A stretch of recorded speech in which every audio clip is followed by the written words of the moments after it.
Chapter 8. On Monday, Darrell did not want to go to school. The next break wouldn't be until Christmas, and all he could see was an endless string of miserable days stretching in front of him. Before he left, he grabbed the 2 peanut butter sandwiches he had hidden from his mother that morning and put them in his backpack. During morning classes, Darrell could not concentrate on the day's lessons. He kept wondering if his life would change, but he also had another question, one he got from Hatchet. What should I do to change things? Darrell was putting books into his locker just before lunch when someone shoved him from behind, sending his body halfway into the locker. The side of his head hit the metal door with a loud thud. Then he heard familiar laughter. It was Tyray and Rodney. "Tyray, I told you to be more careful in the hallway. You might hurt somebody," Rodney said. Darrell looked up to see the 2 of them already halfway down the corridor. Darrell wanted to yell. He had given them his mother's money, and they were still hurting him. Yet he knew if he said anything to either of them, his treatment would only get worse. Darrell felt trapped again. He glanced in his backpack. One of his sandwiches had been crushed when Tyray shoved him, and it leaked peanut butter into the inside of his bag. The smell of peanut butter was on everything. "Great," he said to himself.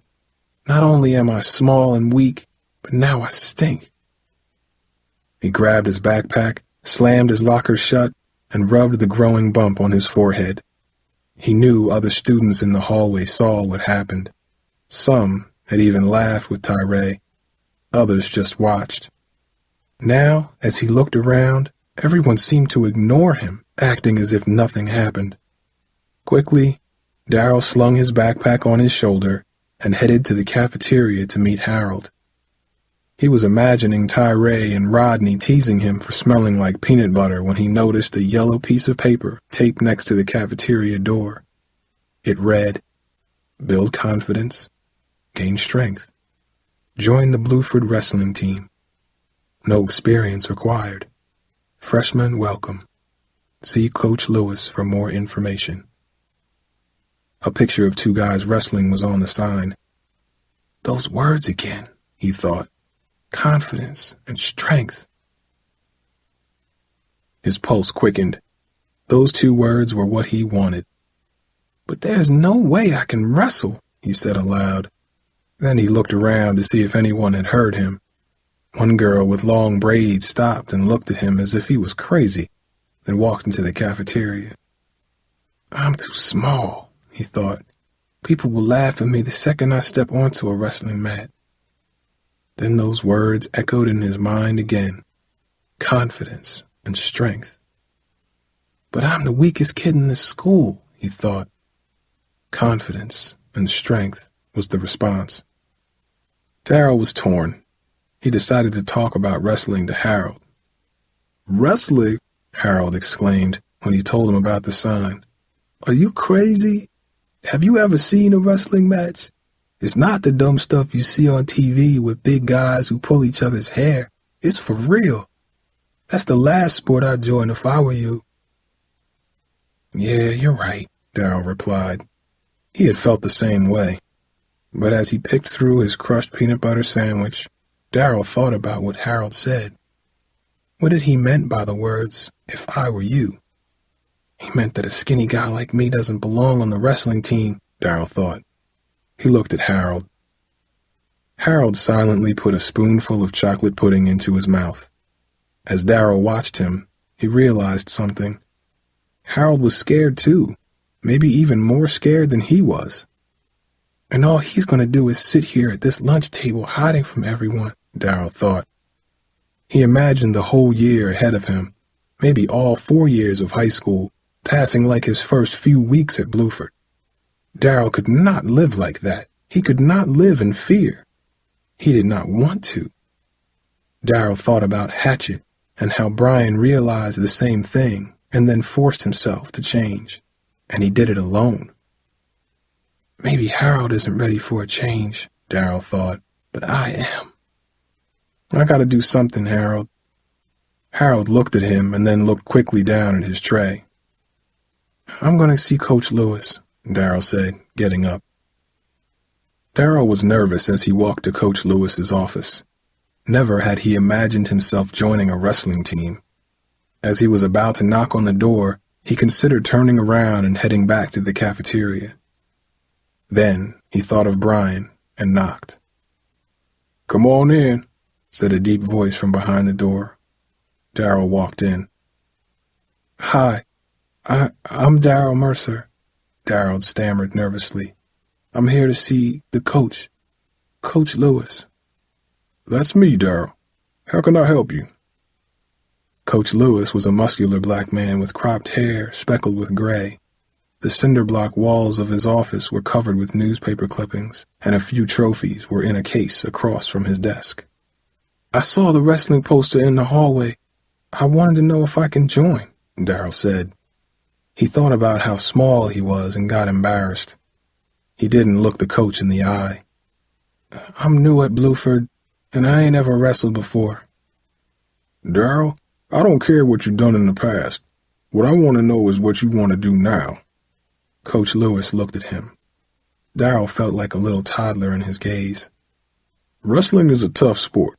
A lot of kids join up, but they quit after a few practices. And that's a waste of time, theirs and mine." Darrell felt the coach may have been trying to tell him not to join. Coach Lewis continued.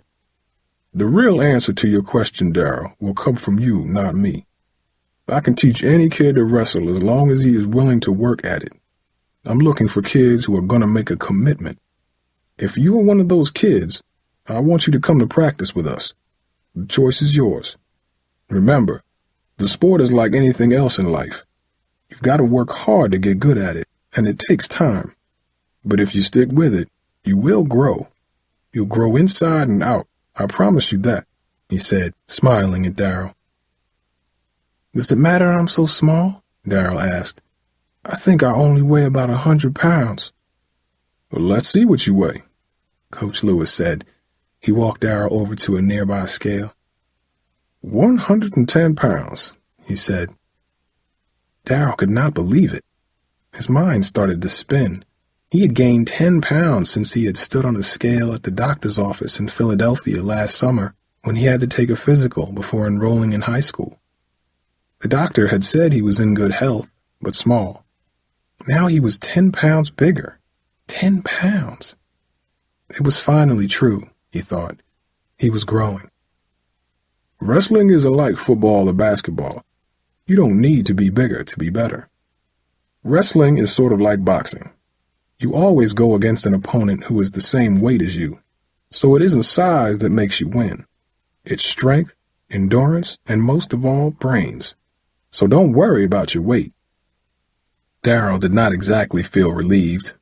He lacked strength and endurance just as much as he lacked size. As far as brains were concerned, Darrell could only guess that they were small too, especially when it came to wrestling. Coach Lewis seemed to sense Darrell's thoughts. Listen, Darrell, I've seen kids start wrestling in high school who were lighter than you.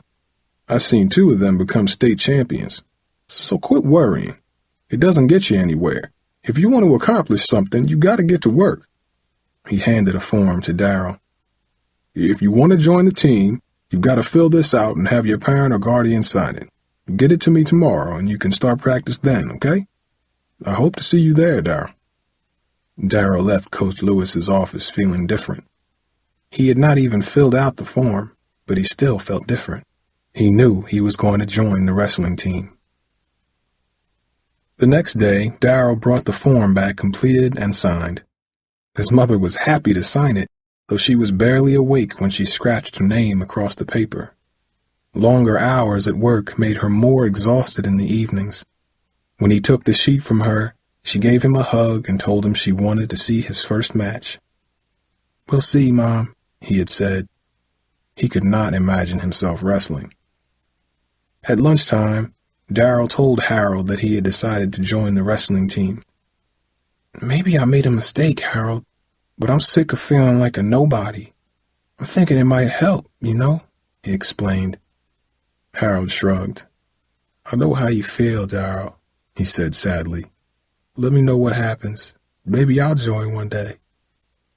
Just then, Darrell noticed Amber Lynn Bailey walk with Jamie Willis to a nearby table.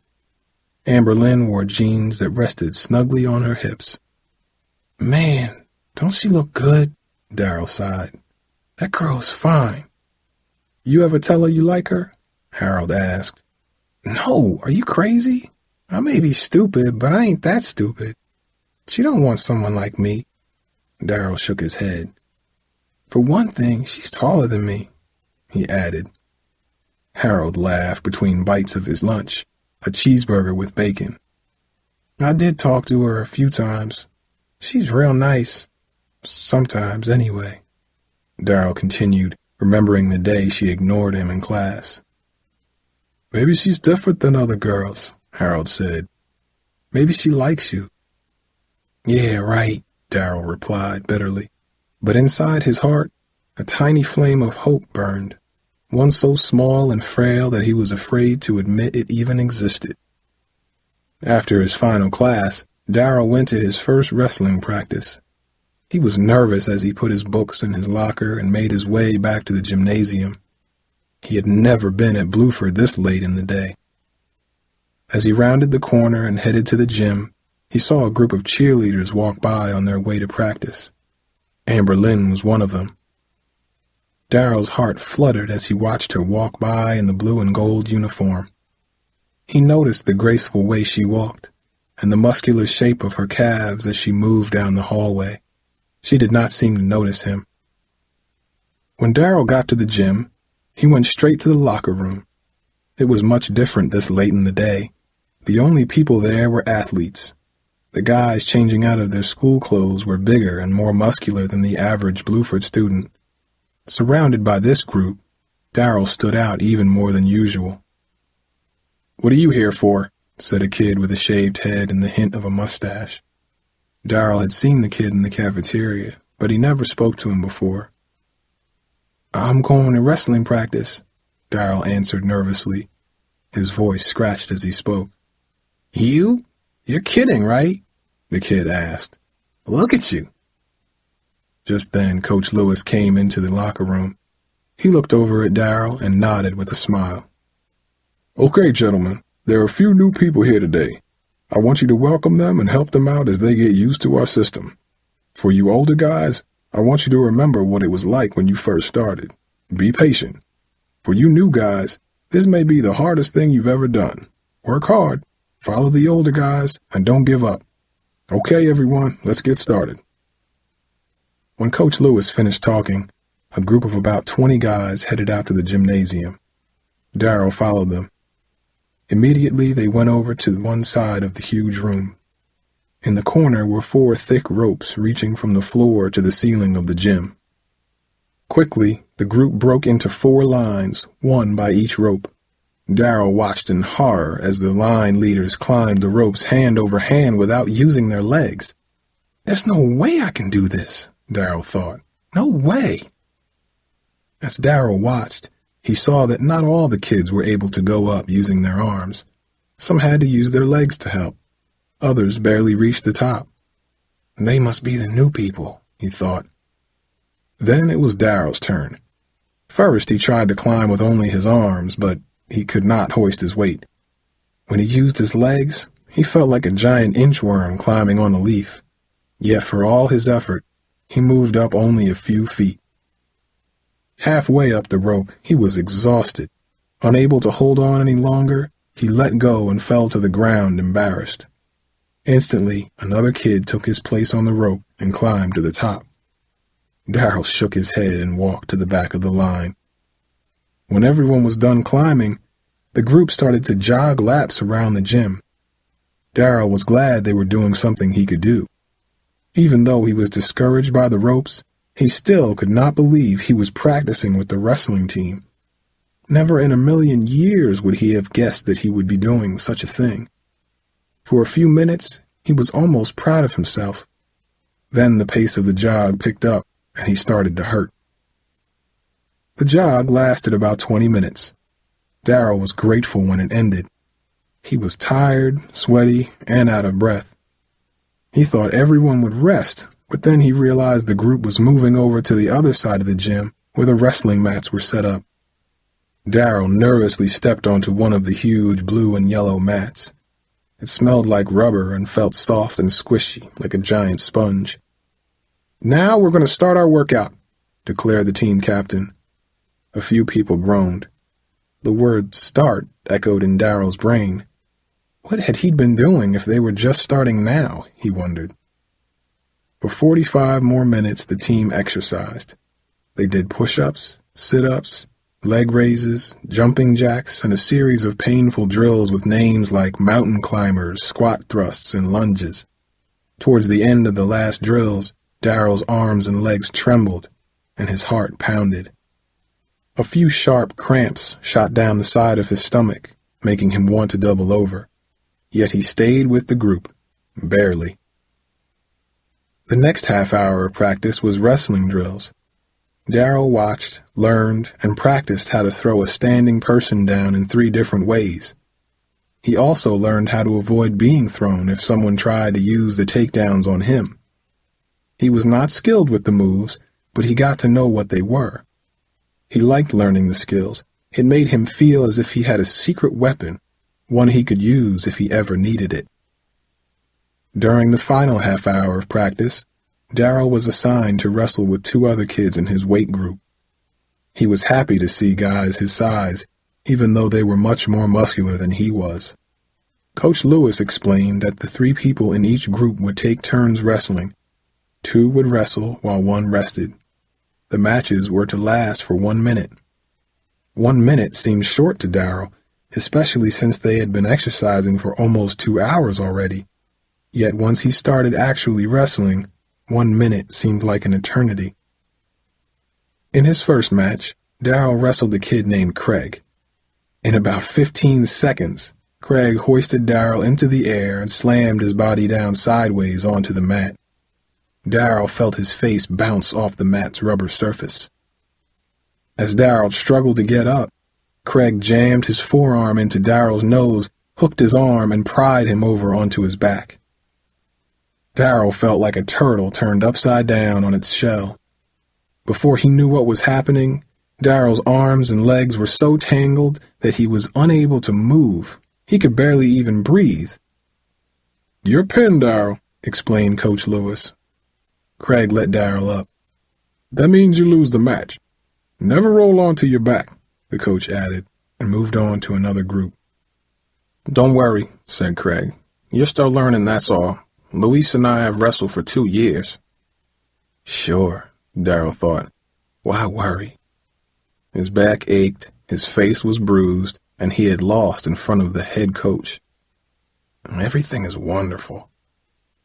In the next match, Darrell wrestled Luis. The result was nearly the same, only this time Darrell noticed he was not pinned until just before the minute was over.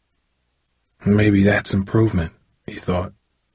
Practice ended with a drill Coach Lewis called steps, in which each member of the team carries someone of his weight or more up 3 flights of steps. Once a pair reached the top, they sprinted back to the bottom and switched places. Craig carried Darrell on his back up the entire length with ease. When it was Darrell's turn, each step was a struggle. His legs ached and wobbled. At one point, he thought he was going to collapse, sending himself and Craig tumbling down the steps. After he finally reached the top, Craig slapped him in the chest. "Good job," he said. "Thanks," Darrell answered, managing a slight smile. When practice finally ended, Darrell could barely walk. His day at Bluford was over 3 hours longer than it would have been if he had not gone to practice.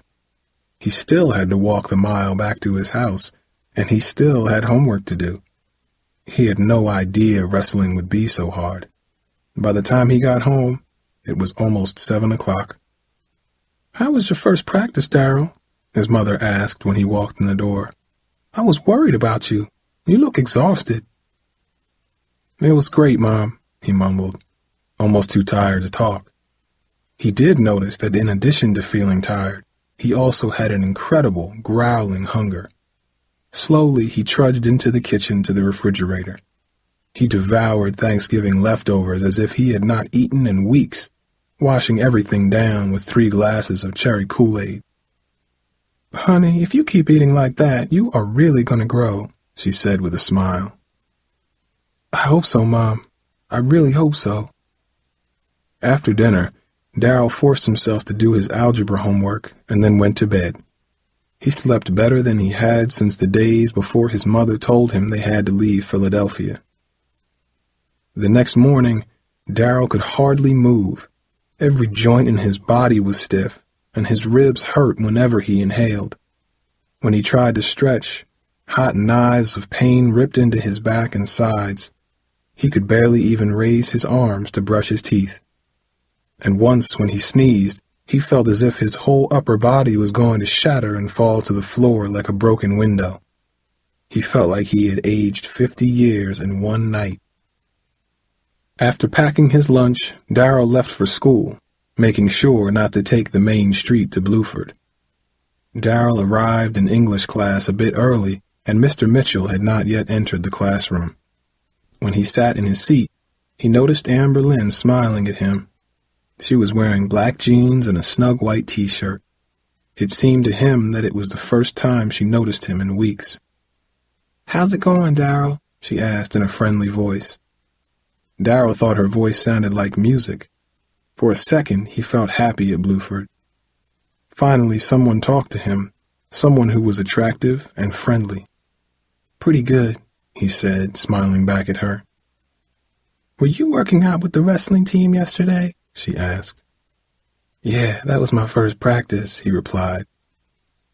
"Are you really going to be a wrestler, Darrell?" He was surprised at the look on her face and the excited sound of her voice.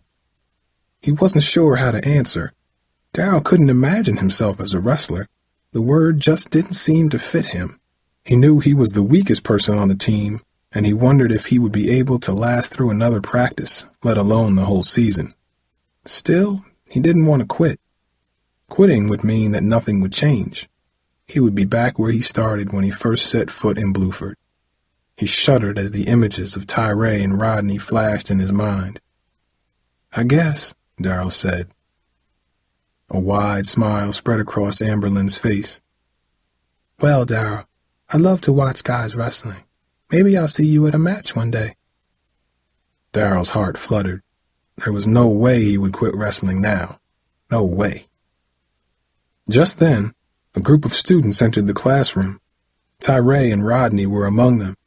They stopped and glanced over at Darrell before moving to their seats. Darrell could tell that they noticed Mr. Mitchell's absence. Tyray whispered something to Rodney, and the two strolled slowly towards their desks like hawks circling their prey. "Hey, Amber Lynn, you got a new boyfriend? Are you sweating that midget from Philadelphia?" Tyray asked with a sneer as he pointed at Darrell. Nearly everyone in the class turned to watch what was happening. A few kids giggled, and Amber Lynn turned away from Darrell. He could tell she was embarrassed. Amber Lynn's friend Jamie glared back at Tyray. "Why don't you shut up, Tyray? It's none of your business what Amber Lynn does," she said. "Hey, it must be true," Tyray said. "Amber Lynn, you like this little punk? He may be small, but he's the biggest fool I know. Look at his sorry face. Can't you do better than that?" Rodney and a few other kids cackled out loud. Darrell wanted to disappear, to hide under his desk. He was embarrassed for himself, but he also felt guilty that he was causing embarrassment for Amber Lynn. He wished for her sake that they'd never met. "I don't like him or anyone right now," Amber Lynn answered. "I heard this punk joined the wrestling team. You know, Amber Lynn, if you want to watch your little man wrestle, you're going to have to go back to elementary school. He's going to have to wrestle 4th graders because he's so tiny." Again, some students chuckled. Darrell could understand why the kids laughed at him, but he couldn't see why they laughed at Amber Lynn. What was so funny, he wondered. Maybe the other kids went along with Tyray because they were afraid of him. That would make them all cowards, Darrell thought bitterly. At least he wasn't encouraging Tyray to hurt anyone. Everyone else who laughed along was. "Tyray, just leave me alone," Amberlynn yelled.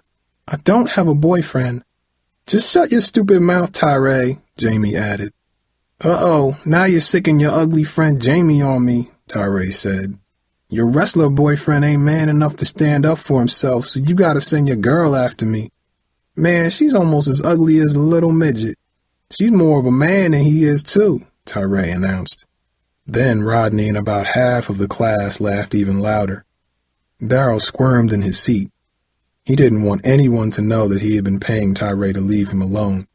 Then the whole class would think he was an even bigger fool than he seemed right now. He knew if he said anything, Tyray would jump all over him, showing no mercy. Darrell remained silent, hoping Mr. Mitchell would walk in. He wished he had never come to Bluford. He wanted to walk out of the high school and never return. "He's not my boyfriend," Amberlynn screamed. "I don't even like him. You hear me? I don't even like him." Tyray smiled, and he and the rest of the class looked at Darrell. Darrell got up from his desk and left the room. Never in his life was he so humiliated. He fought hard to keep tears from rolling down his face as he walked out. He didn't want anyone to see him cry, but he couldn't stop himself. He ran to the nearest bathroom, went into a stall, sat down on the dirty floor and sobbed. A few kids were hurrying out of the bathroom when he arrived, but none of them seemed to notice him. The first bell soon sounded, signaling the start of classes. Mr. Mitchell must have arrived by now, but Darrell did not want to go back to class. He never wanted to go to that room again. He looked at his rumpled backpack on the floor, still open from when he was in English. Inside, he saw his copy of Hatchet.